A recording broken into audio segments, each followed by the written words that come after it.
اضافی دعا بھی مانگی تھی۔ واقعہ یہ کہ آج سے پہلے میں اس دعا کی اصل عظمت کو اتنا نہیں سمجھ پایا تھا جتنا آج سمجھا۔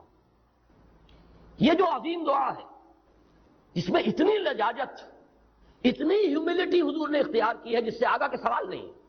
اللہم انی عبدک وابن عبدک وابن امتک، اے اللہ میں خود تیرا بندہ ہوں، میرا باپ بھی تیرا ادنا غلام، میری ماں تیری ادنا کنیز، فی قبضتک، میرا پورا وجود تیرے قبضہ قدرت میں ہے، تیرے ہی اختیار میں ہے، فی قبضتک ماضٍ فی حکمک، میرے پورے وجود میں تیرا ہی حکم جاری و ساری ہے، عدل فی قضاؤک، اور جو فیصلہ بھی تو میرے بارے میں کرے، جو بھی کرے وہ عدل ہے، انصاف ہے، کہ ہر ساقی ما ریخت عین الطاف، ماضٍ فی حکمک عدل فی قضاؤک، ناصیتی بیدک، میری پیشانی تیرے ہاتھ میں ہے، جدھر چاہے موڑ دے۔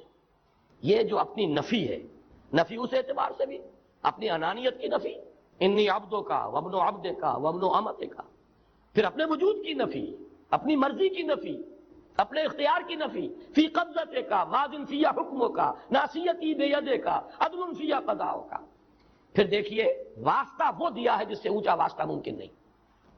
اسألوک بکل اسم ہو لک، قرآن مجید میں آیا نا، فدعوہ بہا وللہ الاسماء الحسنی فدعوہ بہا، اچھے نام اللہ کے ہیں، اس کو پکارا کرو ان ناموں کے حوالے سے۔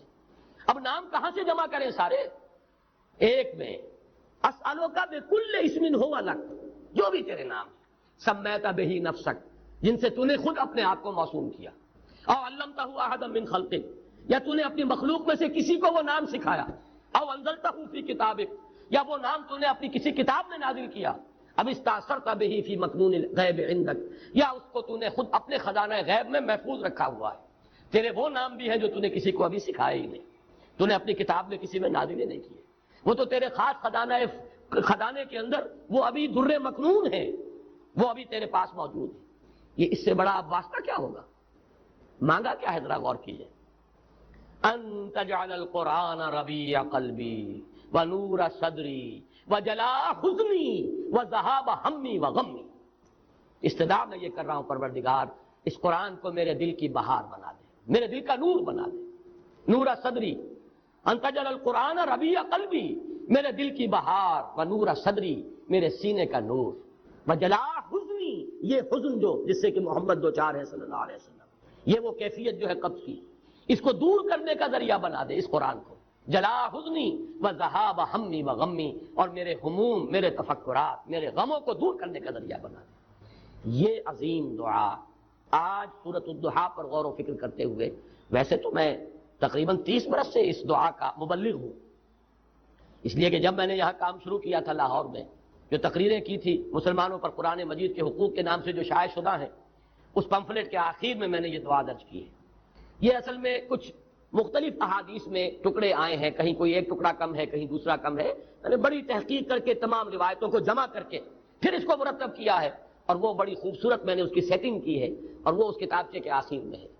اللہم انی عبدک وابن عبدک وابن امتک فی قبضتک ناصیتی بیدک ماضٍ فی حکمک عدل فی قضاؤک، اسألک بکل اسم هو لک سمیت بہ نفسک او علمتہ احدا من خلقک او انزلتہ فی کتابک او استاثرت بہ فی مکنون الغیب عندک ان تجعل القرآن ربیع قلبی ونور صدری وجلاء حزنی۔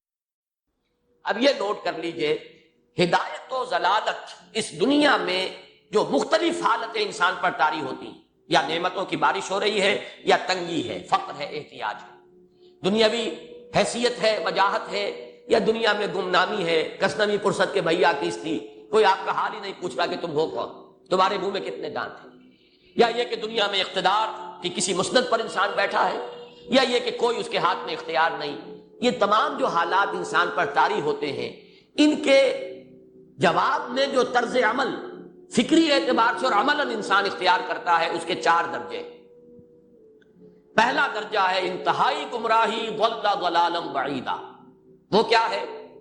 اگر عزت ہوئی، نعمتیں ملی، فلاں دیوی یا دیوتا کی نگاہ کرم ہے، اس کی کرپا سے یہ ہو گیا، اور اگر کوئی تکلیف آ گئی، مصیبت آ گئی، معلوم ہوتا ہے کہ فلاں دیوی یا دیوتا ہم سے ناراض ہو گیا، یہ کالی دیوی کی طرف سے کوئی مصیبت آ گئی ہے، یا یہ کہ یہ لکشمی دیوی کی نگاہ کرم ہے کہ ہمیں دولت مل گئی ہے۔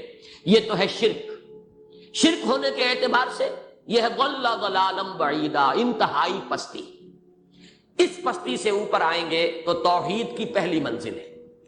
عزت دی اللہ نے دی، اگر کوئی تنگی آ گئی، فقر، تکلیف، کوئی ذلت، رسوائی، یہ بھی اللہ کی طرف سے۔ ایک اعتبار سے تو انسان ہدایت پر آ گیا، بڑی گہرائی تھی اس گندگی کی اور اس خباثت کی جو شرک جس کا نام ہے، اس سے انسان نکل آیا، نجاست سے۔ توحید تو ہے لیکن ابھی اس میں اس کی گمراہی کا ایک ایلیمنٹ شامل ہے، اور یہ گمراہی سے جب تک آگے نہیں آئے گا، اوپر نہیں ابھرے گا، اس کا طرز عمل کیا ہوگا کہ ذرا کچھ مل گیا، عزت مل گئی، پھولے نہیں سما رہے، اب زمین پر قدم نہیں ٹک رہے، گردن اکڑ رہی، کہیں محرومی ہو گئی، کوئی تکلیف آ گئی، کوئی مشقت، فقر آ گیا، اب بجھ کر رہ گئے۔ ان دونوں کیفیات میں انسان کا پینڈولم جو ہے وہ ایکسٹریم کو جائے گا۔ یہ کب ہوگا؟ جبکہ انسان یہ سمجھتا ہے کہ اس دنیا میں جو دولت مل گئی یا عزت مل گئی تو یہ گویا کہ بڑی کوئی قابل فخر شے ہے، اور اگر یہاں پر کوئی تکلیف آ گئی، کوئی مصیبت آ گئی، فقر و فاقہ آ گیا تو یہ گویا کہ بہت ہی اہانت آمیز شے ہے۔ اگر یہ انسان سمجھے گا تو طرز عمل وہ نکلے گا نتیجے کے طور پر جو میں بیان کر چکا ہوں، یہ گمراہی ہے۔ اس گمراہی سے نکلیں گے تو آپ کس مقام پر آئے؟ دوسری منزل ہدایت کی کیا ہے؟ نہ یہ عزت ہے نہ یہ ذلت ہے، دونوں حیثیتیں برابر ہیں کہ یہ امتحان ہے۔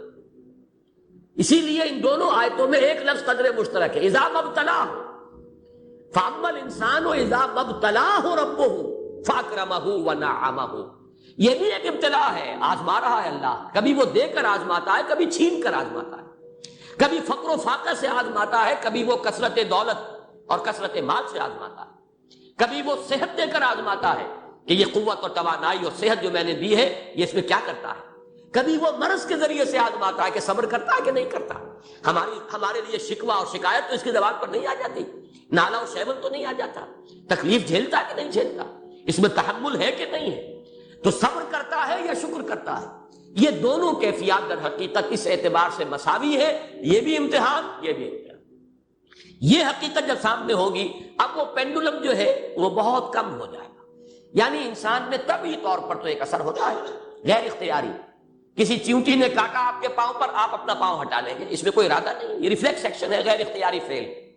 اس حد تک تو انسان ضرور متاثر ہوتا ہے، اس سے تو کوئی انسان جو ہے وہ بلند تر نہیں ہو سکتا۔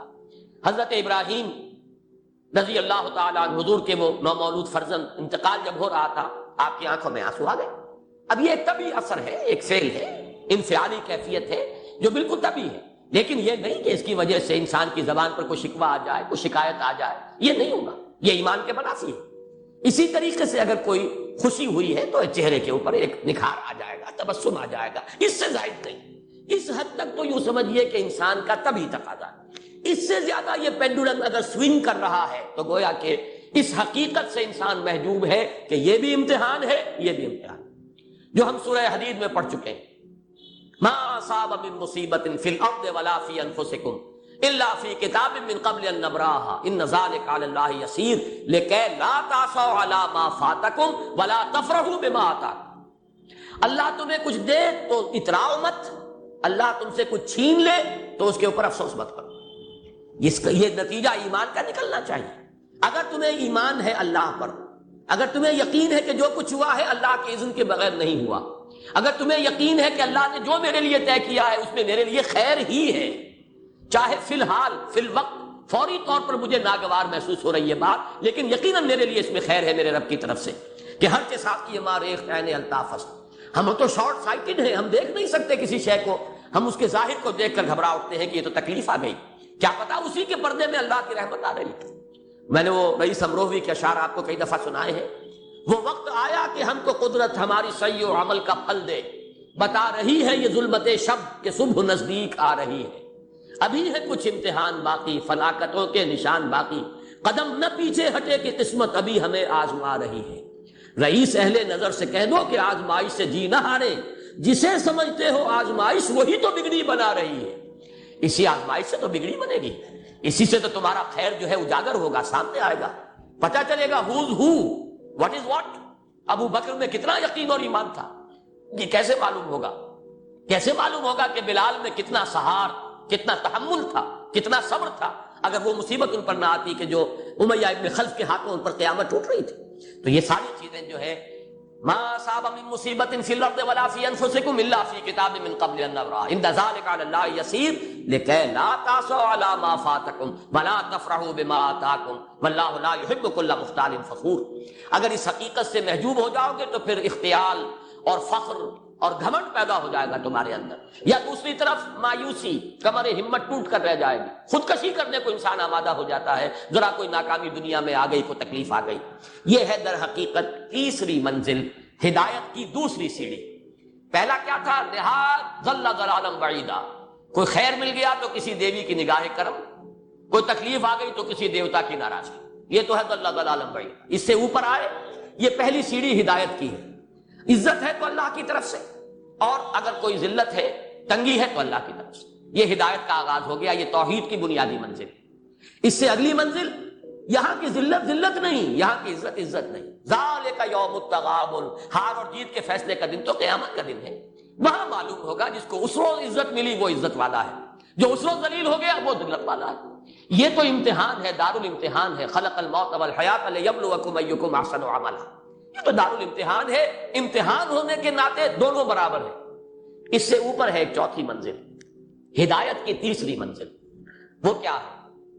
عام طور پر انسان یہ سمجھتا ہے کہ یہ جو آزمائش ہے تنگی کی اور فقر و فاقہ کی، یہ سخت تر آزمائش ہے، اور نعمتوں کی بارش ہو تو یہ آسان آزمائش ہے. یہ بھی ابھی گمراہی کا ایک پرت جو ہے اس کی باقی ہے. ابھی ہدایت کا جو کامل جو ہوگا انکشاف، وہ کب ہوگا؟ جب انسان اس حقیقت کو جان لے کہ جہاں وسعت ہو، جہاں کثرت ہو، وہ زیادہ بڑا امتحان ہے، سخت امتحان ہے، بجائے اس کے کہ اگر قلت ہے، کمی ہے، یہ کم تر امتحان ہے، یہ کم بھاری امتحان ہے. کیوں کہ اگر آپ کے پاس کثرت ہے، آپ کے اندر غفلت پیدا ہو جائے. کثرت کا لازمی نتیجہ غفلت ہے، اور اگر قلت ہے